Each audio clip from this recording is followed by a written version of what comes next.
새정치민주연합 새 원내대표에 우윤근 의원이 선출됐습니다. 하지만 결선 투표까지 가는 어려운 승부 끝에 신승을 거뒀습니다. 만만치 않은 결집력을 보여준 이른바 중도파 비주류는 향후 비대위 참여 요구 등을 강화할 것으로 보입니다. 제1야당이 체제 정비에 나서는 동안 여당은 이른바 혁신 의제를 선점해 나가고 있습니다. 이번에는 정치인의 출판 기념회를 아예 금지하자는 파격적인 제안을 내놨습니다. 정치권 취재하고 있는 PD 연결해서 알아보겠습니다. 곽보아 PD. 네, 곽보아입니다. 네, 새정치민주연합 원내대표 선출 얘기부터 해보죠. 결선 투표까지 갔던데요. 과정이 어땠습니까? 네, 1차 투표에서는 중도파의 이종걸 의원이 43표로 1위, 친노 범주리인 우윤근 의원이 42표로 2위, 김근태계와 초재선 강경파들의 지지를 받은 이목희 의원이 33표로 3위를 차지했습니다. 과반 득표자가 없어서 이종걸, 우윤근 의원이 결선 투표를 하게 됐는데요. 결국 김근태계와 초재선 강경파들의 표심이 당락을 가른 셈입니다. 결선 투표 결과는 최종 64표를 얻어 1차 때보다 22표를 더 얻은 우윤근 의원이 1위를 했고, 최종 53표로 1차 때보다 10표를 더 얻는 데 그친 이종걸 의원은 고배를 마셨습니다.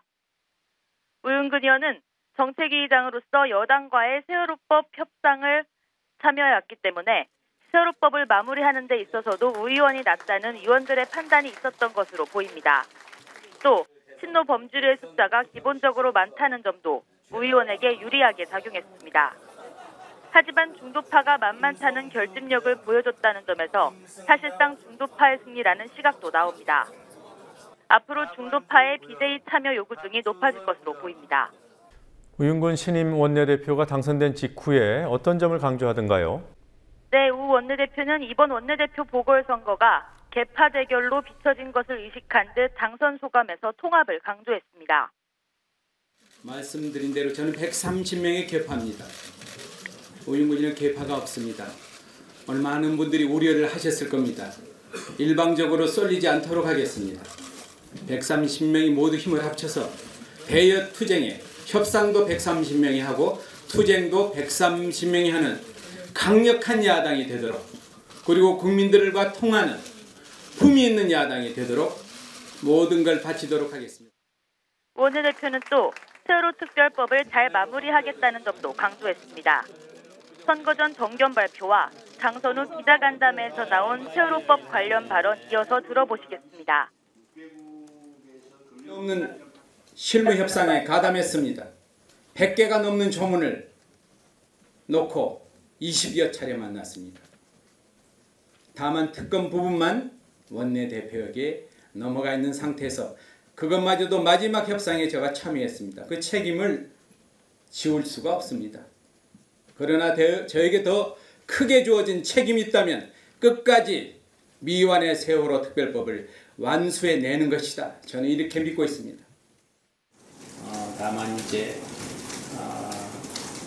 저희들이 보기에는 세월호 특별법 관련해서 여러 가지 아직도 좀 얘기할 게 남아있기는 합니다. 이런 부분들은 적극적으로 서로 노력을 할 생각입니다. 유가족들의 참여를 어떻게 보지 않을 것인가. 구체적인 방법은 제가 주말부터 그 TF팀을 가동하든지 그 부분에 대해서는 이것도 주말 정도 돼야 제가 방향을 설정할 수 있을 것 같습니다. 민주연합 새 원내대표 앞에 놓인 과제들을 정리해 보도록 하죠. 어떤 과제들이 있습니까? 네, 세월호법 3차 합의안에 따라 이달 말까지 세월호법을 제정하고 정부조직법 개정안과 범죄수익 은닉 방지법, 이른바 유병헌법 처리를 마무리하는 일이 급선무입니다. 11월로 넘어가면 예상 국회가 기다리고 있습니다. 올해부턴 국회 선진화법에 따라 12월 1일이면 새 예산안이 자동 상정되게 돼 있기 때문에 짧은 시간 동안 여당과의 치열한 싸움을 치러야 합니다.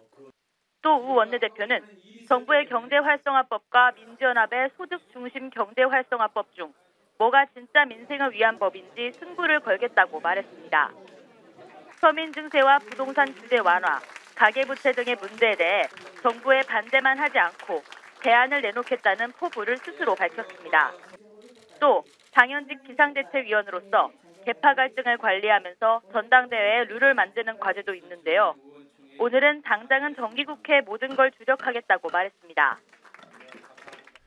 우윤근 원내대표는 스스로 계파가 없다라고 얘기하지만 우 대표가 비대위의 당연직 비대위원으로 들어가게 되면 친노, 범주류의 주도성이 더 강화되는 거 아닙니까?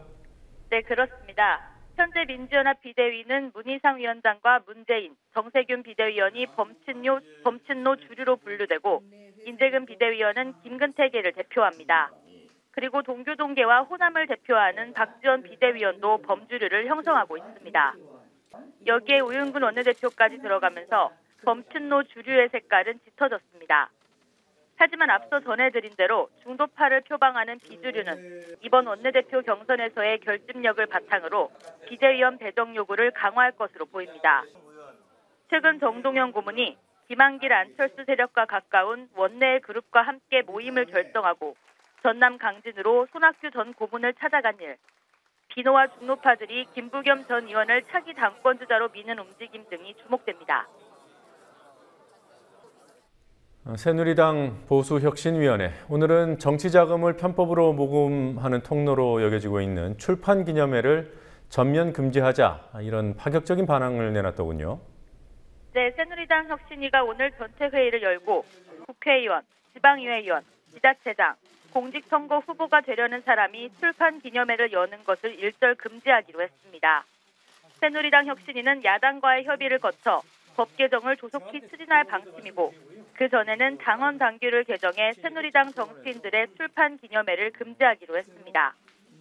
며칠 전 중앙선관위는 출판기념회에서 책을 비싸게 사지 못하도록, 즉 정가로만 사도록 해야 한다는 의견을 국회에 제시하기로 결정한 바 있습니다. 새누리당 혁신위가 오늘 내놓은 안은 그보다 훨씬 강도가 높습니다. 아직은 혁신위의 의견이지만 김무성 대표가 취임 후 줄곧 출판기념회 개선을 강조했기 때문에 당론이 될 가능성이 높습니다. 민주연합 혁신위가 원내대표 선거 등으로 제대로 활동을 못하는 사이에 새누리당 혁신위는 의원 세비 인상 반대, 국회의원 체포동의안 개선 등 국민들이 많이 아는 의제들을 선점하고 있습니다. 오늘 국회에서 있었던 기자회견 소식 한 가지만 더 알아보도록 하겠습니다. 중소기업 중앙회의 여성 노동자가 스스로 목숨을 끊는 일과 관련된 기자회견. 유가족들이 어떤 입장을 내놓은 겁니까? 네, 가족 대표인 외삼촌과 정의당의 심상정, 김재남 의원 등이 오늘 국회 기자회견을 열고 진상규명과 책임자 처벌을 위해 형사 고소와 민사 손해배상 청구를 하겠다고 밝혔습니다. 재작년 9월부터 중소기업 중앙회에 다니다가 지난 8월 29일 계약을 해지당하고 한 달쯤 후에 스스로 목숨을 끊은 25살 권모 씨의 얘기. 심상정 의원과 변호사의 말 이어서 들어보시겠습니다. 2년 동안 7번 쪼개기 계약을 당했습니다. 3개월, 6개월, 2개월, 3개월, 2개월, 3개월, 2개월. 중소기업 중앙회 소속 차장들과 또 간부에게 성추행과 성희롱을 당했습니다. 그리고 그것을 견디다 못해 고발한 이후에 전규직 전환을 이틀 앞두고 해고됐습니다. 고인에게 술을 따르라고 강요하고 블루스를 주자고 하고 넘어지는 척하면서 신체를 접촉하고 술김에 어깨에 손을 얹고 부둥켜 안고 이런 일들이 비일비재하게 일어났습니다. 국회 산업자원위 소속 김재남 의원은 내일 국감에서 중소기업 중앙회의 거짓 해명과 사건 축소 시도 등을 집중적으로 밝히겠다고 말했습니다. 지금까지 국민TV 뉴스 곽보아입니다.